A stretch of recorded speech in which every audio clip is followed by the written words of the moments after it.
So the 2017 Mitsubishi Mirage G4 sedan. Now, personally, I always prefer a hatchback.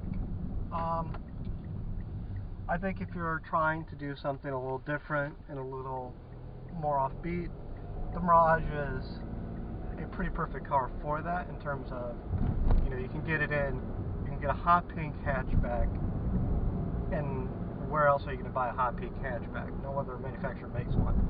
So, at least that I know. First got it, I expected it to be something different. I thought it would be more of an effort in compromise. I don't know, I expected the interior volume to be a lot less, and it's a lot more than you would think it is. So, look at this car on the outside, you go, oh, that's a small sedan, that's, meh, as it were. The crazy thing about this car to me is how big it is inside. Now, part of the way they got away with that is, you notice no center armrest here, helps make the car feel a lot more open than it is. But it all kind of adds up to a nice, airy feel inside. Woo. So I apologize if my voice is a bit shot. I'm getting over a bit of a cold. So one of the things I figured, since I can take advantage of that, since I can't really talk very well without drinking, is I figure most people who are going to be doing driving a Mirage probably going to be frequently into Taco Bell or another fast food restaurant. So I figure I'd check out and see if a large drink fits. It does. I'm rather impressed. The cup holder itself is in a bit of an annoying position. I really can't, 6'2" of me, I can't put it in the cup holder closest to me without risking knocking it over, which is a bit frustrating. I haven't met a manufacturer outside of America that kind of understands the American obsession with cup holders, so I think that's a bit unfair, because I've been in BMWs and stuff, and even the 4s recently, because they got a much bigger German influence, they can't figure out exactly where to put a cup holder. So, happy in what it is. It is kind of nice though, there's a lot of space in here. So, I'm 6'2", I'm not all the way back, which is shocking to me. Part of that's because this steering wheel does not telescope, so I feel like I have to be a little bit closer up onto it, because I'm more leg than I am arm. So, but as you can hear, my daughter's in the back. We have a Britex car seat, which is a very large car seat, very safe, but very large. And this passenger seat is not like pushed all the way into the footwell. You have a very nice, usable space. I can fit over here. As a matter of fact, this seat I'm driving in is actually further up and less reclined than this seat is, which I'm shocked about. This is a compact car. The payment system is very nice. It's got the Apple CarPlay. It's got Android Auto, which is great. I don't know, it's very clever how everything's done in here. I don't know if these do the telescope. No, they don't. And these kind of feel a little built to a price point. I feel like I'm going to break it. As far as comfort goes, I feel, I don't know, it's almost the exact opposite problem I had with the Focus RS, where the Focus RS I felt like I was putting on the vehicle. In this car I feel a bit more like I'm just kind of placed inside of it. There's a little bit of bolstering right here which helps keep you in. It's not bad, I guess. I don't know, it's not my style, I guess is the best way to put it. I prefer it a little bit more cocooned. I like racing seats. Obviously this car doesn't have racing seats. The side bolster here is nice though. It works. I can move around easily. I'm not feeling encumbered. If you were a large person, I don't think this would be that painful. I don't think you'd be finding yourself getting out of the car with cramps. I feel like I'm sitting fairly high up in the vehicle, which I'm sure helps with the rear leg room. But in terms of, like, I don't know, I just don't feel placed inside the car. This is not a car you get in and feel like you're actively engaged with it. But that's not a bad thing. The steering's light. You don't find yourself muscling the car around. And I don't know, one of the better power steering feels I've had recently. It doesn't feel airy. It feels precise but light. Yeah, I don't know. I'm trying to figure out where they cut corners in this car. Maybe it's because this model got some extras on it, but it doesn't feel like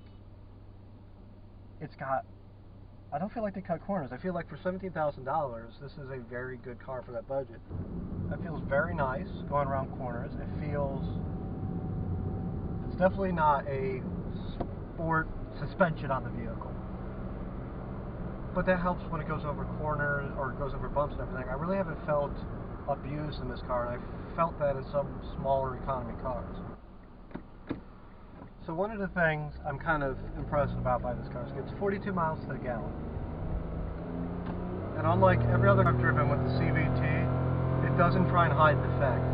It just keeps revving and just doesn't give up. So the noise it makes is surprisingly muscle car-esque. And I don't mean that in terms of, oh, it's big and it's loud and it's boisterous. But when you put your foot down in the car, between the CVT and the 1.2-liter 3-cylinder motor, it makes a pleasant noise to the ear. I don't know if it's because it's a 3-cylinder or what, but it sounds nice.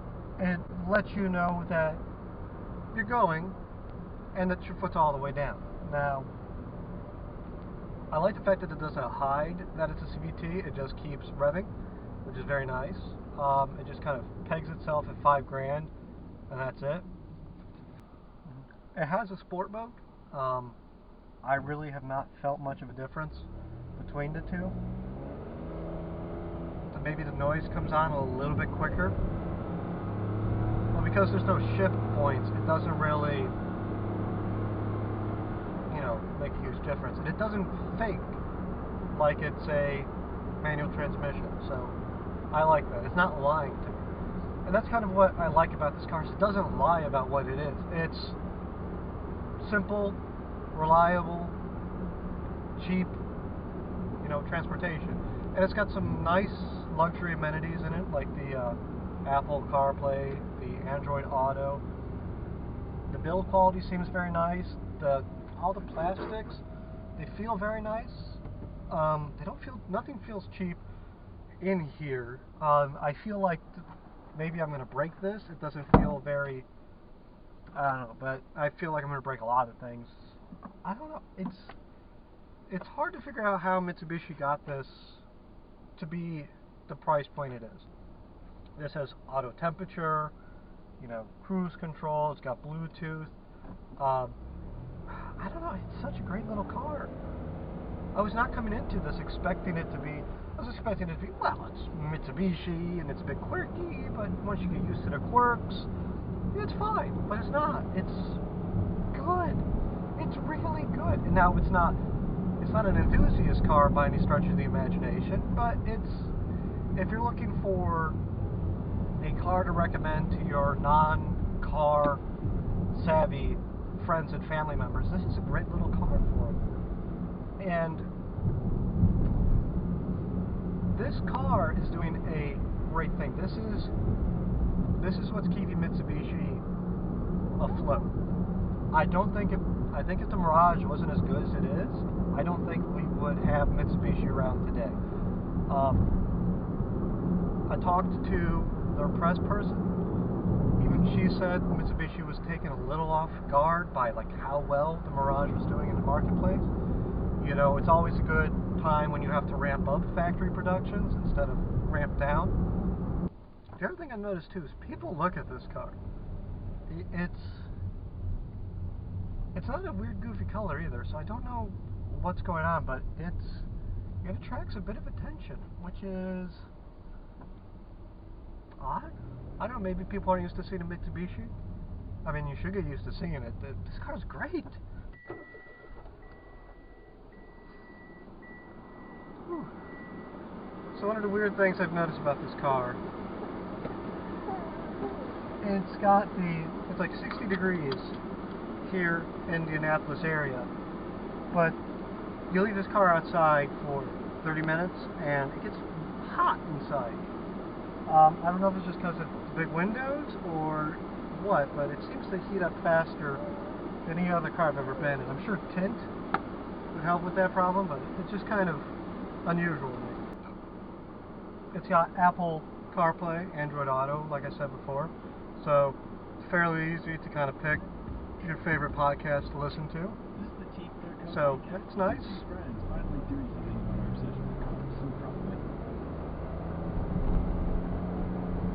So we're going to try the dreaded merge. Now, 3 cylinders, 1.2 liters. Kind of nervous about this, to be perfectly honest. So we'll see how well this works out. So, I'm pretty sure as soon as this, put it in sport mode even. Didn't have much of a choice there. I kind of bumped it in by accident.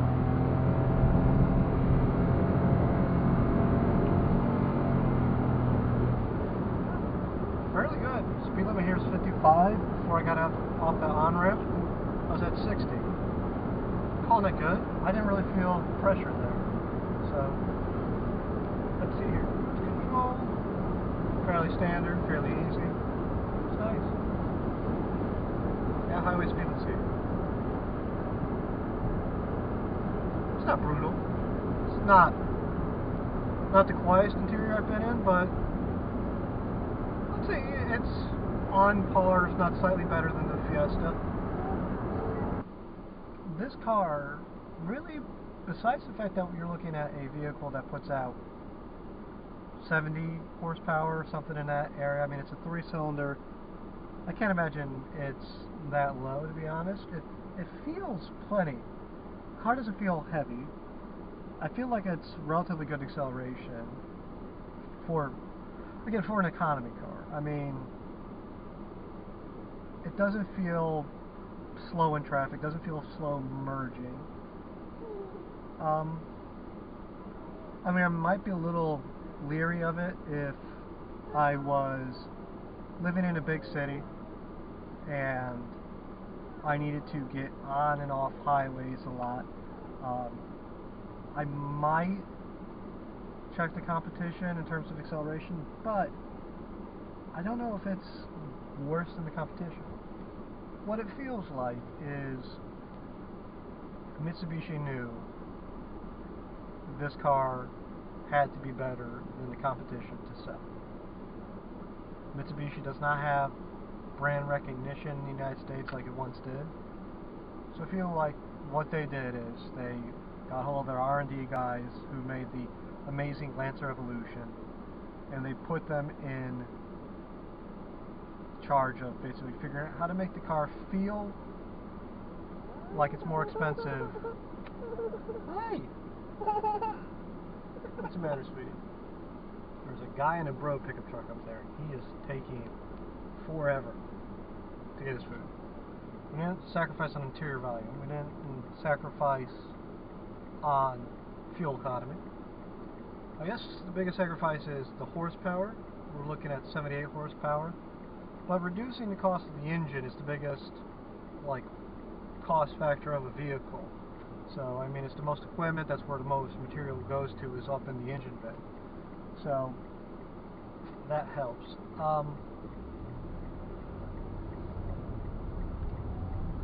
The less engineering you have to do in the engine, the less machining, the less work, it reduces the cost of the vehicle overall. It's not quick, it's not sluggish, it's just kind of like right there in the econo box kind of section. I mean, interior, like rear visibility is about as bad as most cars in this segment. Everyone's belt line's kind of creeping up, and because of that, you can see out the back fine, but reversing, it's a good thing it has a camera. Don't get me wrong, it doesn't feel like a luxury brand vehicle here. It's not supposed to, but it doesn't. It feels well put together. There's no gaps in anything that there shouldn't be a gap in. Everything's nice and tight. There's nothing that's mismatched, like, you know, this is kind of a black, that's kind of a different shade of black. It just feels well put together. All the shiny plastic, I mean, it looks like it's metal, but you touch it and it's plastic. I mean, everything has a nice touch and tactile feedback to it. You don't find yourself getting into this car and going like, oh, you got this car because it's cheap, I guess. It feels nice. It's a pleasant place to be. It's not an economy car that's smacking you in the face with the fact that it's an economy. I'm really struggling to figure out what's wrong with this car. Now, here up, it does feel very economy car-esque. I mean, this is, I'm sure, some sort of rat fur. If you were to get a focus group together and ask the focus group to make, you know, what they want in a car, you know, just middle of the road America, no enthusiasm in there at all. You know, I just want something gets good gas mileage, it has a good interior volume, it's comfortable, it's easy to steer, it's easy to park, it's easy on my wallet, it's easy to maintain, it's got good warranty, it's got roadside assistance, it's got all these things, and you kind of end up here, and I don't know, it's so, I don't know, I'm looking for a flaw to it. I just keep coming back to, well, it's only got 78 horsepower. Besides that, there's nothing wrong with this. No armrest. That drives me nuts. Kind of cheap sun visor. I mean, it's hard to fault this. I mean, why would you get a Fiesta over this? Why would you get a Kia over this? I mean, it's good. And it doesn't feel cheap. And it's a car, you can be a 30-something and appreciate this. You can be a 16-year-old and this can be your first car and appreciate it. If you're an older person looking for a car that's easy to get in and out of, this is a good option for that. I really want it to be more quirky. Like, as an enthusiast, as someone who likes quirky small cars, I want it to be quirkier, and it's not. So here's what I'm kind of talking about when it comes to legroom here. I'm 6'2". Door shut. I fit. I got plenty of space for my legs. The child seat's behind me and I got the proper gap between it. This works. This is a good little car for a small family. Again, I thought this would be an effort in compromise, but I'm really struggling to find the compromise in this car. Okay, so I did my best to kind of line up the wheelbase between the Fiesta and the Mirage. So, even with kind of all the extra trunk space that you get in the Mirage, the overhang is not too crazy. So, you're probably getting about an extra foot of space, if I had to guess, really maybe if that, before. But this is 6'2", I'm 6'2". I can sit behind myself in this car and still have plenty of room. I'm not sure if that really shows up on camera. But this is a child seat. I can put down the armrest here. I can have the armrest down. Child seats in back. Someone can sit up front. This doesn't feel like a small car. It feels like a mid-size car in terms of interior volume, and I'm amazed that that's the case. I want to know what magic Mitsubishi pulled off to make this interior volume this usable. I mean, I really wasn't expected to be as impressed with this car as I am. It's small on the outside, big on the inside, similar to the TARDIS. Plenty of trunk room.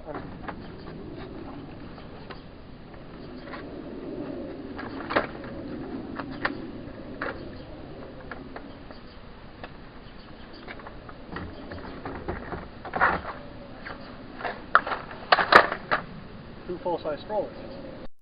Alright, final thoughts on the Mitsubishi Mirage. It's a clever, small economy car.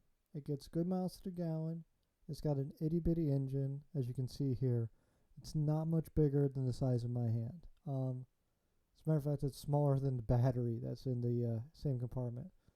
But by having such a small engine in there, they saved a lot of room, and the car is very usable.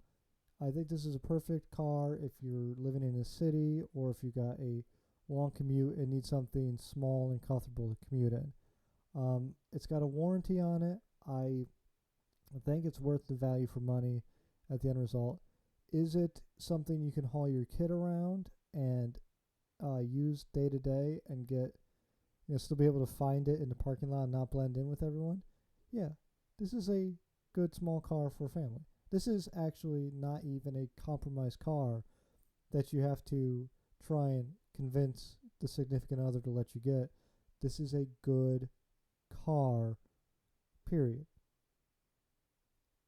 I still like the hatchback best, but the sedan is really good.